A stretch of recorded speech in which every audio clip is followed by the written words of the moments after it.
Hello, all my entrepreneurs and business leaders, and welcome to the Michael Esposito Show, where I interview titans of industry in order to inform, educate, and inspire you to be great. Hello, all my entrepreneurs and business leaders, and welcome to the Michael Esposito Show, where I interview titans of industry in order to inform, educate, and inspire you to be great. My guest today has worked for corporate giants like GE and has turned a bankrupt startup to profitable in 3 years. He is now the CEO of Katapult, a fintech company ensuring everyone has access to financing regardless of their credit score. Please welcome my guest, Orlando Zayas. Thanks, Michael. Glad to be here. Really enjoying it. I'm glad to have you on the show. As we'll break the ice a little bit, we are doing this virtually today, and it's a time machine back into the 1990s, holding our phones up to our ears. I am so happy to have you on the show today, Orlando. You have a really, really great background that you shared with me. So I'd like to jump into a bit of your story and your life and the impact that your childhood had on it. Sure. What would you like to know? Well, so you mentioned to me earlier on that you are an Army brat, and your upbringing taught you a lot about how to really fend for yourself and strive high and work really, really hard.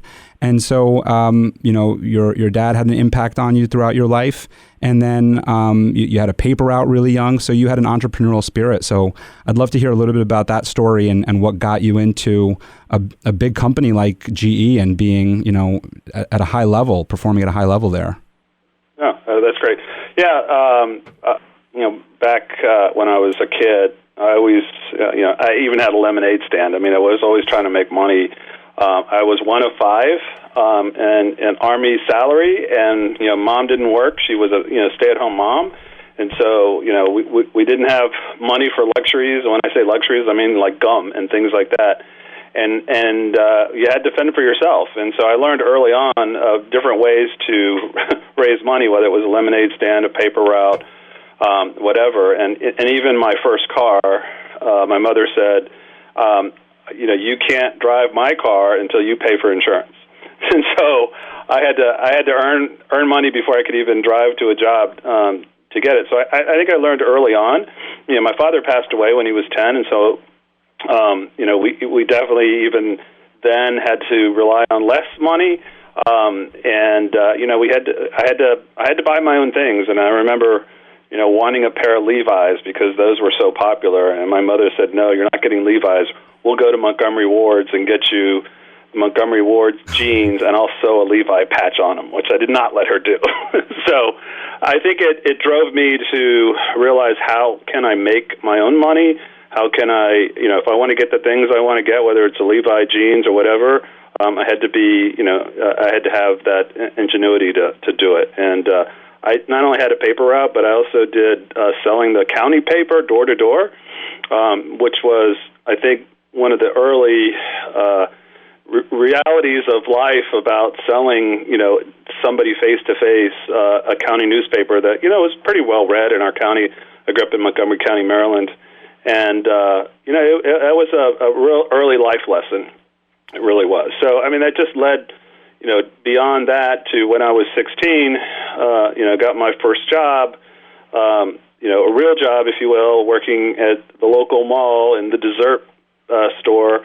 And, I took as many hours as I could. And I, went kind of part-time at school, just enough to graduate because I needed to make enough money to pay for insurance. And then ultimately I bought a new car. So it really started early. What kind of car was it? A 1966 Volkswagen convertible. Nice convertible. All right. So it got to a point where it was so rusted out that you could see the floor. You like the wind in your hair. Yeah. You mentioned something about your childhood there that I kind of just wonder if there's anything, if I'm maybe digging in too deep on this, but I just thought that it was interesting that your mother was willing to sew a Levi patch onto your jeans, but for you, you didn't want a Levi's patch. And I think that that's very interesting with when we think about influencers today and some of the fake stuff that we see on the internet and fake CEOs and things of that nature. I just wonder, what your thought process was back then and you're bringing it up today. Well, that's interesting that you said that, because I think the reason why I said that was I was afraid people would know that it was fake, and I would know that it was fake. And I really wanted Levi jeans. I didn't want what I think they were called. They weren't Wranglers. They were called something else. And I wanted the real thing, and it was important because everybody saw Levi's as quality, and I just felt like what they sold at Ward's probably wasn't as good quality as a Levi jean. Yeah, and it was important to have the real thing, and I think that's why we see so much the imposter syndrome come up a lot these days, and I think a lot of that has to do with people kind of putting the tag on their jeans that doesn't really fit them, and I think that's something that you learned obviously very early on. Another question I have about your childhood is you said you're one of five children, and we don't need to go into your siblings' past, but I just wonder, did all of your siblings have the same entrepreneurial spirit as you? Not really. My two sisters, one of them works at a healthcare company. My brothers, one of them went into the Army like my father. And none of them have really started a business. I mean, my sister did for a little while. I don't know where I got it from, and maybe it was because I was the baby of the family and I had to fend for myself. Quite frankly, when I was 10 years old, I think it was just my sister and myself at home, and the rest of them had already moved out and went to college or whatever. So it was, I had to fend for myself. I think that's what drove it much differently. And then it was pretty much a one-parent household from 10 on. So, you had to get what you wanted the way you could figure it out, and without any help from your parents. The death of your father at 10 years old shifted your mindset, is what it sounds like, to where you had to figure out how to do this on my own and not rely on anybody. Yes, and I always felt like growing up, I always looked at the mistakes my brothers and sisters made and tried to learn from them. And so I think there was an advantage being the last, because you could see, hey, don't go down that path because that didn't work out so well for him, or don't go that path because it doesn't seem to work well for her either. So I think there were a lot of life lessons that I got from just watching my brothers and sisters. Yeah, I think we learn a lot from our environment and from our family members who are very close to us. So you have this entrepreneurial spirit, however, you still go through college and everything, and then you go and work at GE. Could you share with us that experience? And because this podcast is geared towards our entrepreneurs, but also our business leaders, and when I say that, I mean that in a corporate sense of the person that's going in an entry-level position at a big corporation and trying to climb the corporate ladder to get to a CEO position like yourself. Obviously, you weren't hired right out of the gate. So could you share with us a little bit about that story, about how you were able to climb that corporate ladder and maybe some of the challenges you had to overcome in order to get there? Yeah, sure. It was pretty exciting when I joined GE because, one, I'd worked for a couple different companies that nobody knew the name of, and so it was great to be able to tell people I work for GE. You don't have to explain what they do. Right. But the one thing that I loved about GE, and I still respect today, was that it really is kind of like a private equity firm, if you will, that owns a bunch of companies, right? Because if you think about the different companies, and it's changed a lot recently, but back in 2000 when I joined GE, they even made synthetic diamonds. I mean, I remember getting offered, like you could buy engagement rings and things like that through GE's parent, a company that does synthetic diamonds. So they just did so many different things, and what I liked about it was, there was a culture in GE of, getting things done and development. I mean, I learned so much, my 9 years at GE. About how to build a business, how to grow a business, and I think it was a great training ground because I didn't have to. I used to say working at GE was like running your own business, but you don't have to worry about payroll. Because they've got enough money to pay the payroll. So, right. I think there was an entrepreneur spirit at GE. My first job was running call centers for GE in one of the divisions, and I had about 3,500 employees. And there used to be a saying back then at GE that you had to have a P&L, you had to run a business before anybody took you seriously. And so I used to say I was an L looking for a P. And so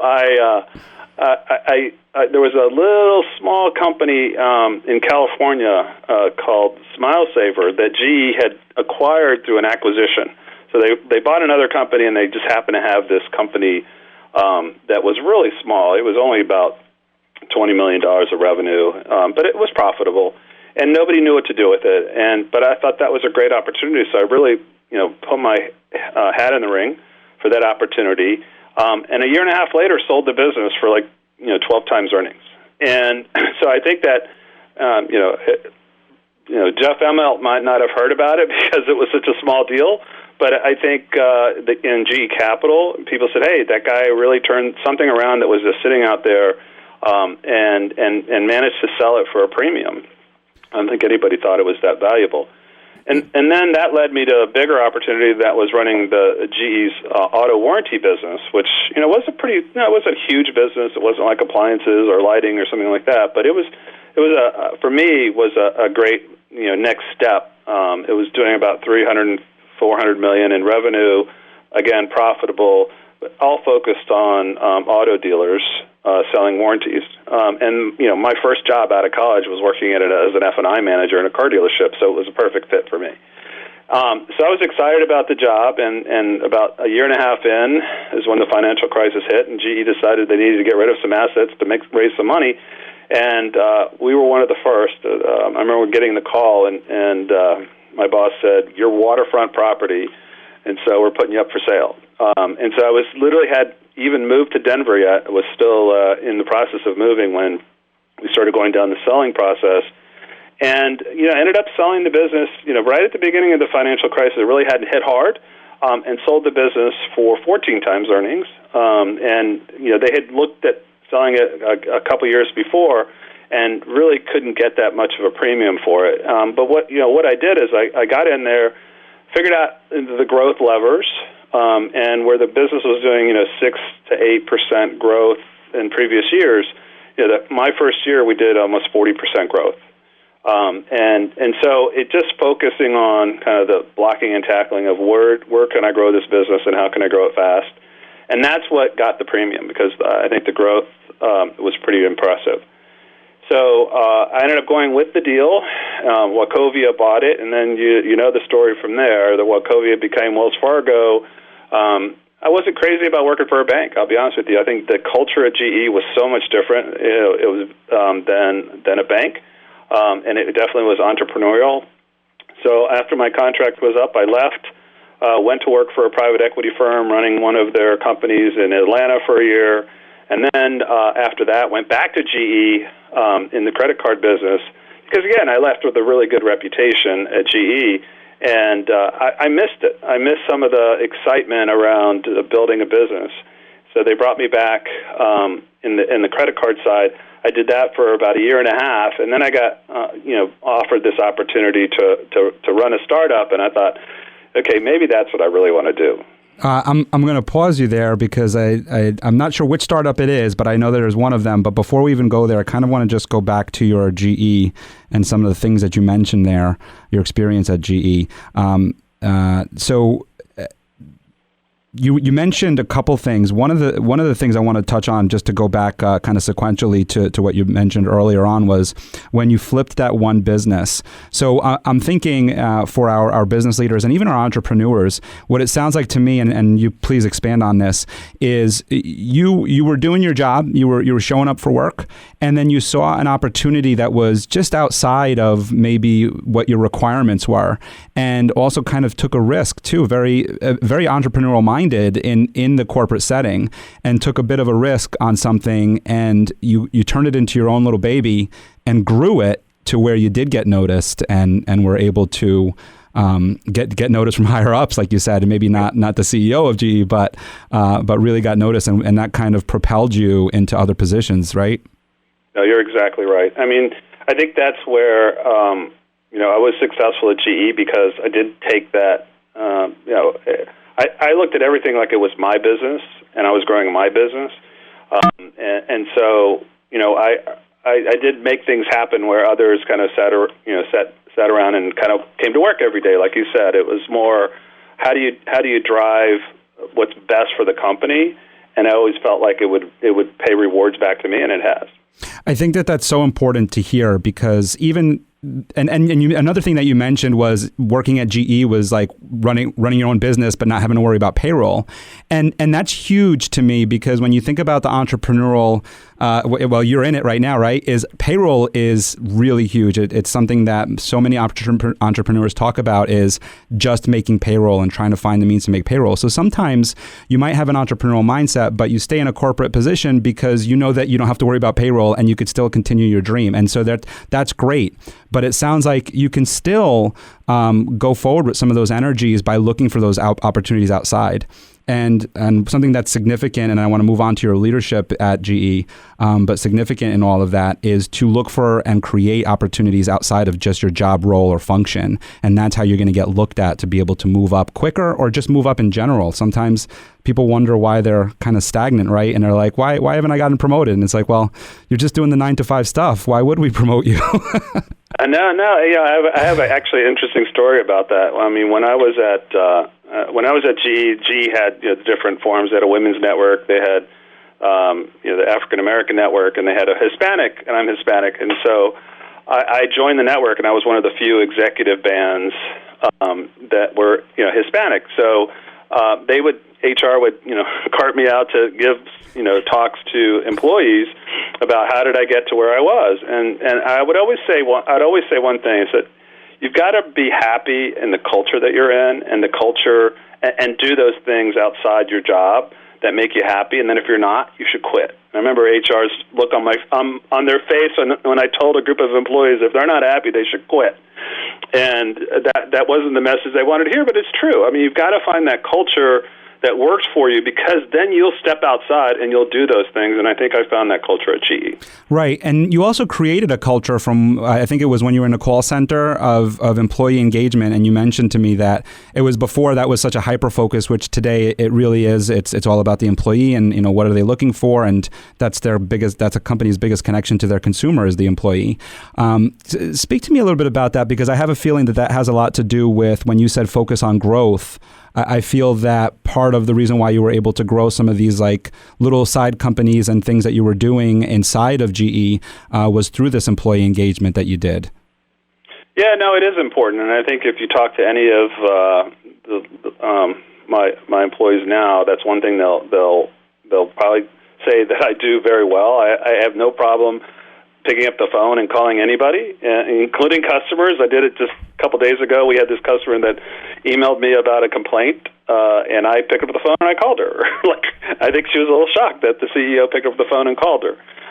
And then we solved her problem. But I do that with employees as well. And the way I look at it is I hated hierarchy. I don't like it. I don't like it if it's above me, or hadn't liked it when it was above me, and I never felt like there was one. And I don't like it below me either. And the way I look at it is, I have about 100 employees now. They all report to me, and I can pick up the phone and call any one of them, and I will. And I think that's important, because that's how you know what's really going on, and because they feel comfortable with you and are honest with you when you ask for feedback. And I think that's so important. And I do that. We do a lot of events with holiday parties, picnics, things like that. And that's, to me, my opportunity to get to know everybody in the company, even and their families, right? And I like to know that, because then you can understand where they're coming from, but then they feel comfortable giving you that feedback.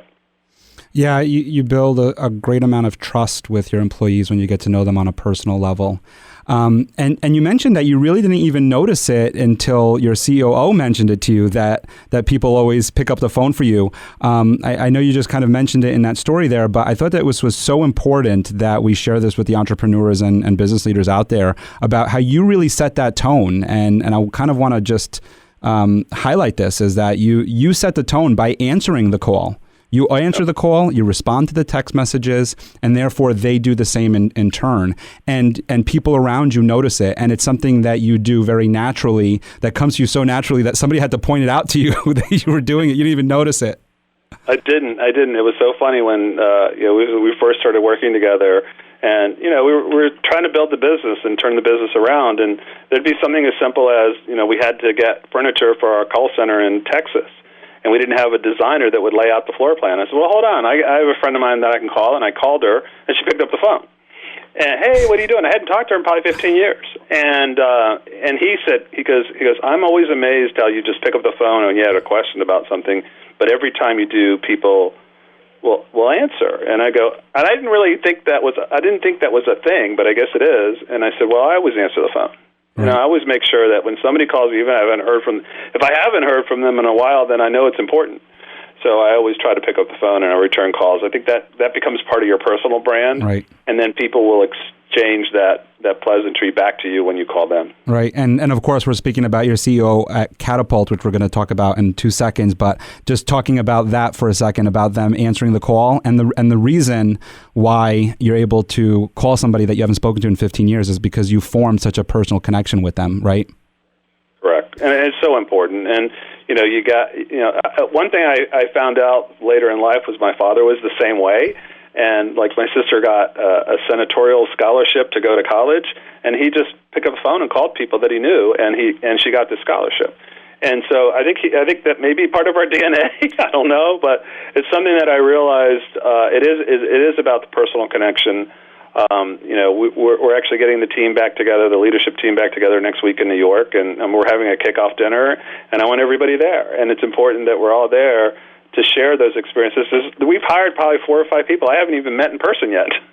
So, I want to start bonding with them, and I think it's extremely important to not only keep that going while you're working with them, but even after you've left, and you maintain those relationships, whether it's just a quick note or a quick phone call. Yeah. While we're on that subject of this kickoff dinner, so you're implementing a culture into Katapult, which is the company that you're the CEO of and that we're talking about today. So this culture that you're creating with them is that of relationships and relationship building, which I think is very important because of the product that you deal in, is that you're helping the consumers be able to, why didn't you share with us what Katapult does exactly? You're helping the consumer be able to purchase products that they more than likely wouldn't have been able to in the past. Is that right? Correct, yes. So we focus on e-commerce mostly.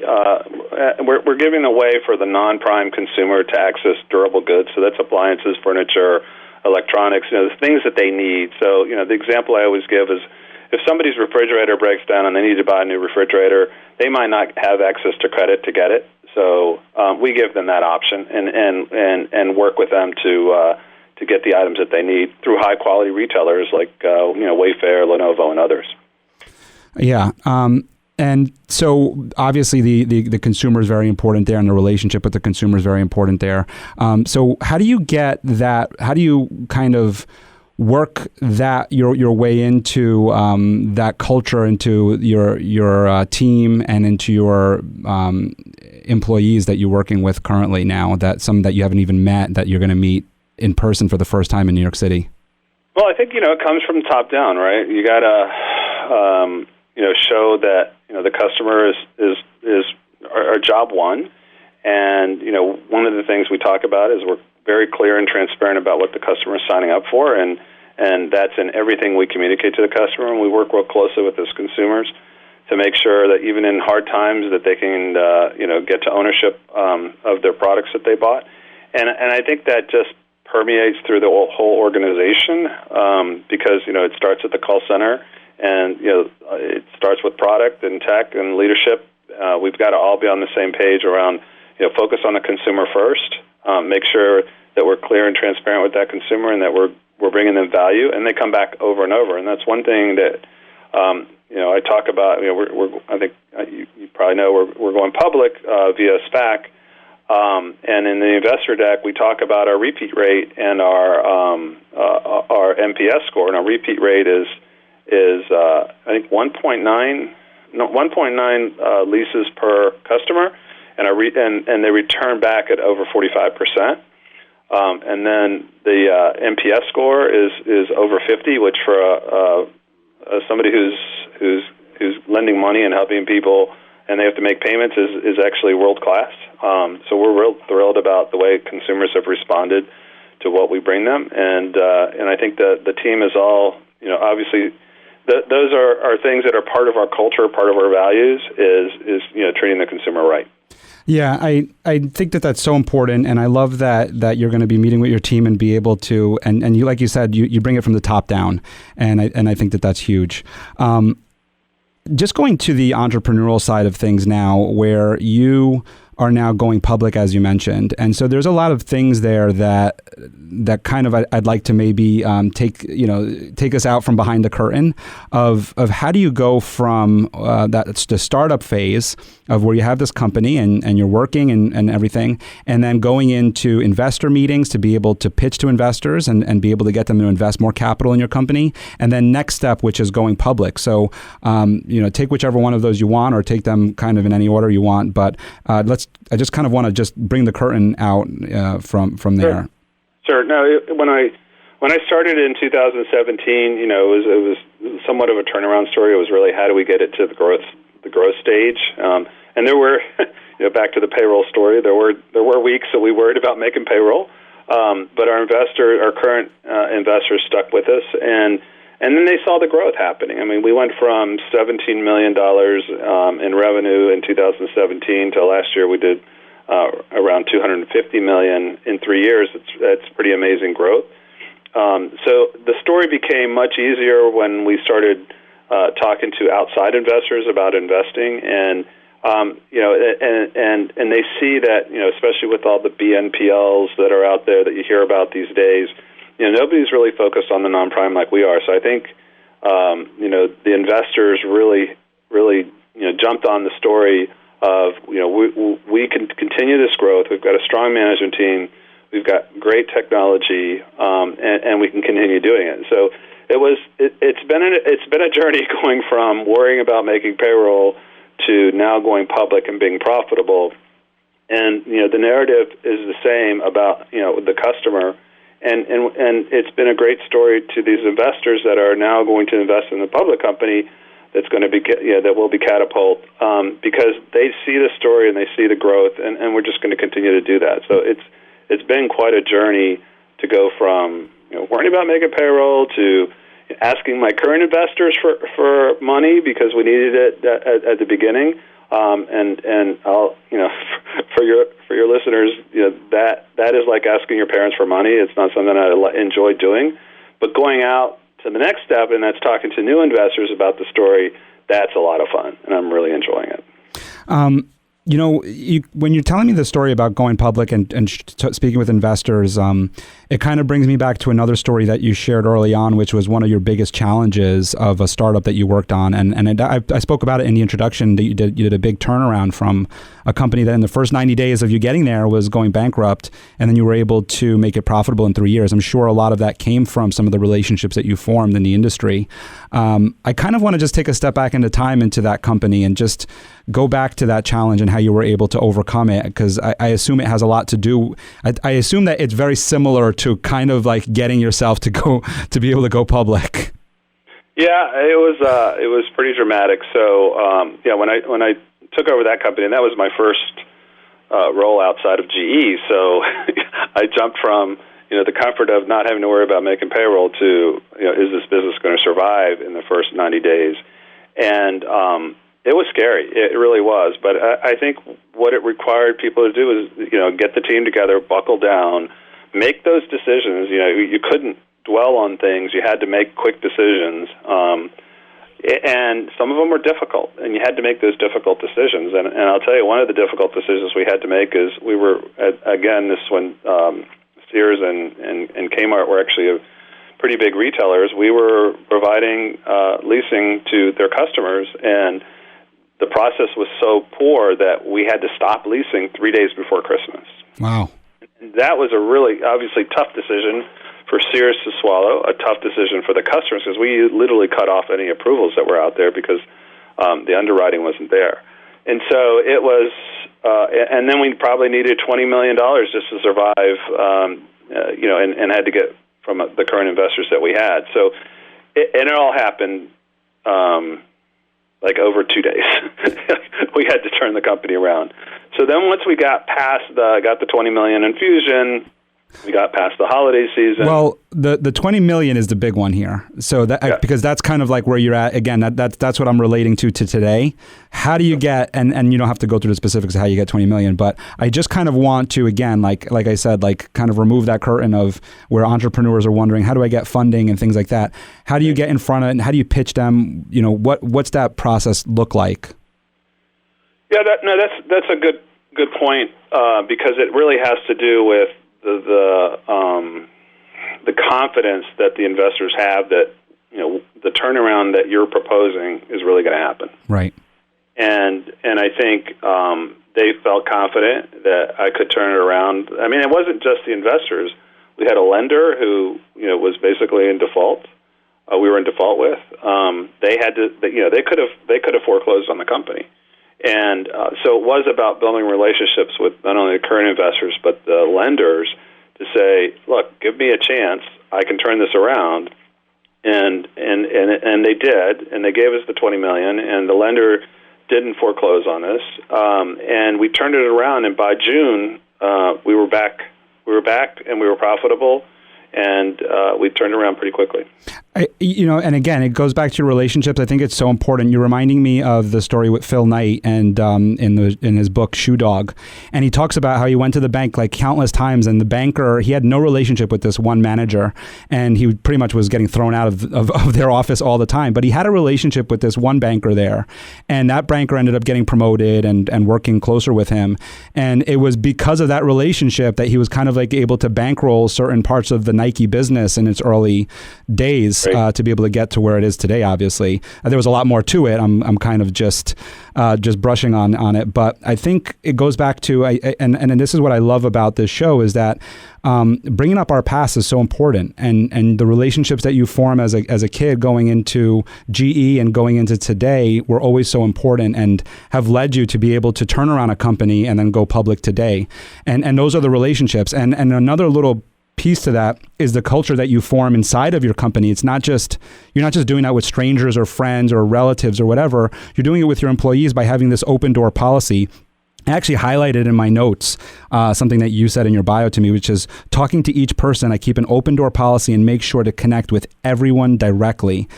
And that bleeds into your investor relationships. I just, when you're telling me that story, as an entrepreneur or a business leader, we think it's so black and white of like, they're either going to approve me or disapprove me.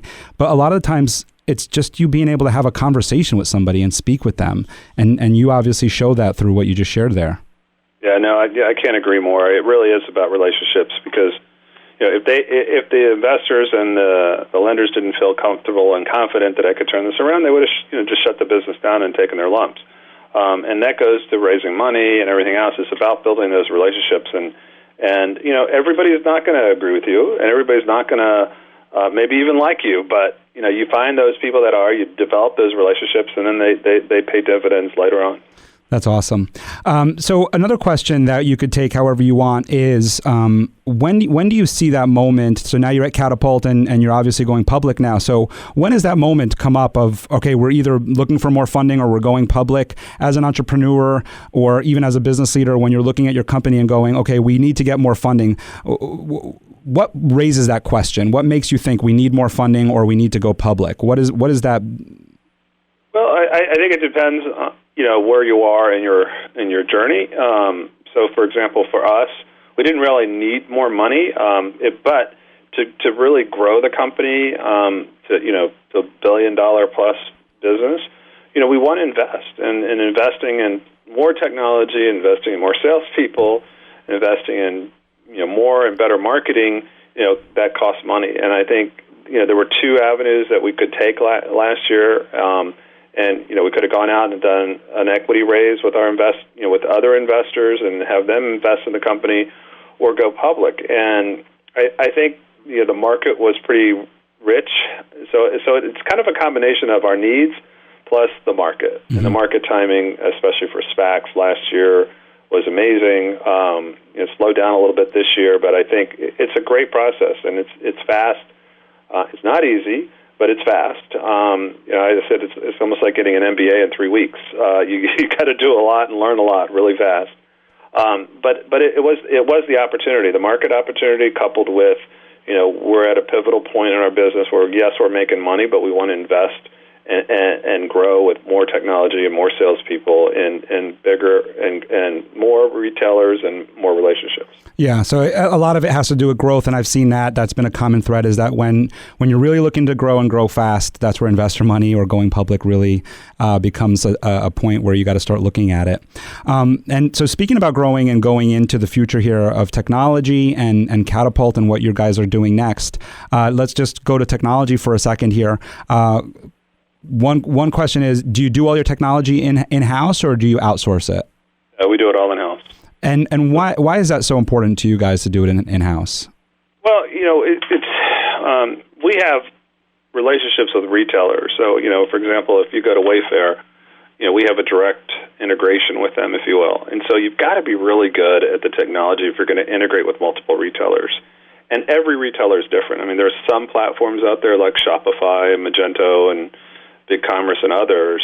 But many of the retailers, especially the ones that started in brick and mortar, probably have their own proprietary system. So if you've got to be good on the tech side to do that integration, because you want to make it seamless for those consumers to be able to access our product through the checkout, and that's why we have to be really good at it. We also have to be really good at the time, right? Because we've all sat there when you're either applying for something online or you're buying something online, you see that hourglass spin. It's got to be fast, and we get an approval back to the consumer in less than 5 seconds, and that's something that we like to brag about. Maybe it can be faster, but 5 seconds was the goal that we set, and we got there. So we built the technology, and then internally, it really is about the underwriting. I've got to be able to identify those customers that are going to pay us back. And so we've got to have really good underwriting because things change. We saw a lot of habits change, for example, during COVID. Pay-throughs were different. The customer was different. They were buying different things than they were buying in the past. There was a lot of differences. And our models, were developed via machine learning and AI that they adapted pretty quickly. And so technology is very important for our business because of the integration, but also because we want to be fast, quick, and make sure we make the right decisions. Yeah, it certainly is. And you mentioned AI and machine learning, and I'm very happy that you did, because I think that's gonna. It's already changing a lot of the things that we're seeing. I'm very interested to see where it goes in the future of the machine learning. It's pretty wild. Yeah, it is. And it's worked out well for us. Our approval rates are up, and our profitability is there, so it's working. And so just on COVID-19, another thing that you mentioned to me is that you actually are completely remote. Is that correct? Is that accurate for your entire team? We are. That's why I'm excited about going to New York next week, because it'll be the first time the leadership team has been back together since March of last year. And yeah, it was funny going back to my COO. I had a little argument with him about the call center, because when I would go out to the call center, they say, "Hey, can we work from home?" And he kept resisting it, and which I thought was funny that the old guy was asking the younger guy to get people to work from home. And suddenly COVID hit, and we were forced to let the whole call center work from home. And guess what? It worked. And it's worked out really well. And so, we're probably going to have a hybrid approach, because, there are things you want to do together. But, we've been operating for now almost a year and a few months, completely at home, and we've grown the business pretty tremendously. It's hard when you hire people and getting them onboarded and helping create that culture. That's the thing that's missing. And I'm hoping our hybrid approach as we start coming back to work is going to help bridge that, I think. Yeah, my personal insight to it, I think the hybrid approach is a good one, because you're actually my very first virtual guest. And there is a difference. There is a difference. I'd like to say that you and I are connecting really well, and I believe that we are. But there certainly is a difference from having you sit across the table from me versus via Zoom and over the phone.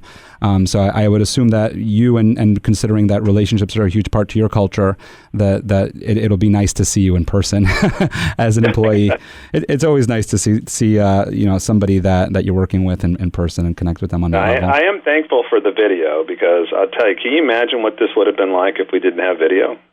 I mean, doing all these investor calls and everything else on phones, I don't think would have worked very well. So, and it was interesting because going into this, we were a very high video company. We used video. We actually had a system called High Five that was amazing, like when you're in the office. It didn't work as well when you're at home, but I always made that part of our culture that if you weren't in the office, you were in a meeting, you're on video, not on the phone. Yeah. Luckily, we were prepared going into it, I think, more than most. Yeah, seeing the person's face is very important. I find that too when we're on these video calls to make sure that our cameras are on, because it is, and like you said, making sure that they're on video. Yeah. As we start wrapping up here a little bit, I just want to get your insight onto where Katapult is in the next 5 to 10 years, or your industry in general. I mean, obviously we've seen a lot of changes in the past, 3 years.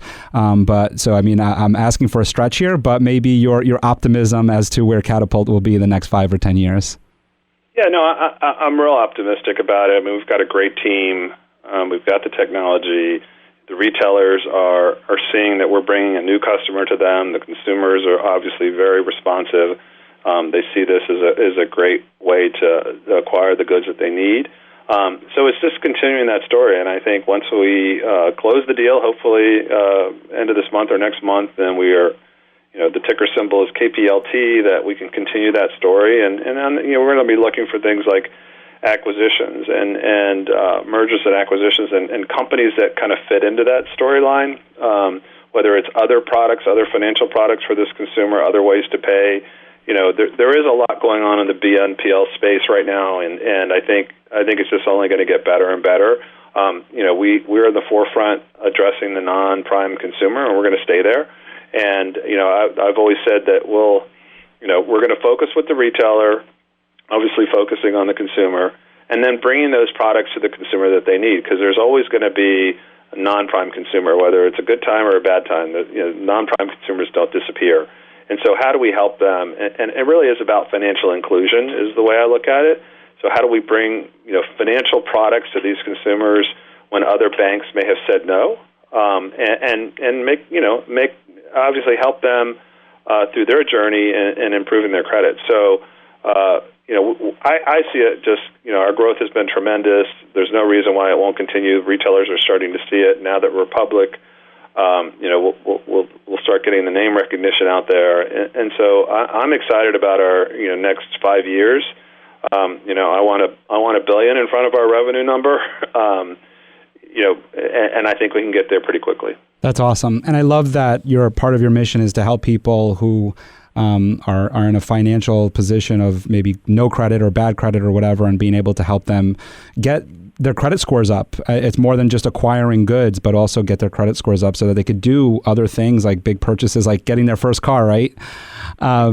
So I have a question for you. You're going to be seeing some people that you haven't met yet other than virtually, and you're going to be seeing people in New York City and some colleagues in person. What's one thing that you would love all of them to know about you that maybe they might not ask you in person or might be too shy to ask you, but what's something that you'd like to share, a passion of yours or something about you that really makes you unique and stand out? That's a hard one because actually one thing that I always say to everybody is I'm like an open book, and I always think that everybody knows exactly what I'm thinking, what I'm thinking, so I don't know if there's anything. I really don't. I mean. Well, I'm sorry to cut you off. Along those lines of you being an open book, because you are an open book and you shared a lot of intimate things with me in this interview and also in your bio with me. But maybe just what you want them to know about you if they didn't get to read your bio or get a full-on conversation with you. No, that I'm there for them, and I want them to be there for me and their teams, and that we're going down this journey together. I don't want them to look at me as their boss. I want them to look at me as their partner. That's the way I look at people that work with me. Is we're a partner in this journey, and the feedback always goes both ways. I give one thing I'm known for is giving feedback, and giving it quickly usually, and I'm fine with them giving me feedback. And I'm sure they're all listening, and so they're shaking their heads right now because they know that I'll quickly give feedback, but I also want the feedback back when things aren't working. I have to just expand one. Well, I'm so sorry, but I have to ask you on the feedback part, because I think that that's such an important and difficult thing for leaders to do right. And because you lead by example through your relationships and the way that you operate, I would love for your employees and your team members and people that work with you to understand how you give feedback so that they can maybe reciprocate. So how do you go about giving feedback? It's quick. I mean, for example, if I'm in a meeting and somebody, does something that I don't agree with, I'll pick up the phone right after the meeting and say, hey, you think you could have said that a little differently, or maybe you should pick up the phone and call so-and-so. It was funny when I was at GE, they did a 360 survey about me, and one of my direct reports wrote in the survey, the comments, I still don't know who did this, but it was pretty funny. They said, if feedback is a gift, and that's what Jack Welch used to always say, Orlando is the most giving person I know. So I've always stuck with that, and I always stuck with giving that immediate feedback, and it even showed up on a survey one time. That's awesome. Yeah, and Jack Welch, obviously one of your favorite authors, one of. The thing that I caught that was very significant about the way you give feedback is you said pick up the phone. So you don't just do it through an email or a memo or a text or anything like that. You pick up the phone, or you probably walk yourself over to their office and you do it in person. And it sounds like you have a conversation rather than just, spill your thoughts on them. It sounds like you ask an open-ended question to hear from them. So I think that that's a really great way to give feedback. Orlando, thank you so much for coming on the show today. Just maybe one or two tips for our entrepreneurs or business leaders out there from you? Just hit it hard and get the team around you, and just go forward. If you've got a great story, you tell it. And I think we have a great story, and we've been telling it, and now we're going public, so it works. Awesome. Congratulations on that. So you can go to katapult.com to see everything that Katapult has to offer. Orlando, this has been fantastic. I really appreciate you coming on the show today. Thanks for having me. I appreciate the time. Thank you for listening to The Michael Esposito Show. For show notes, video clips, and more episodes, go to michaelespositoinc.com/podcast.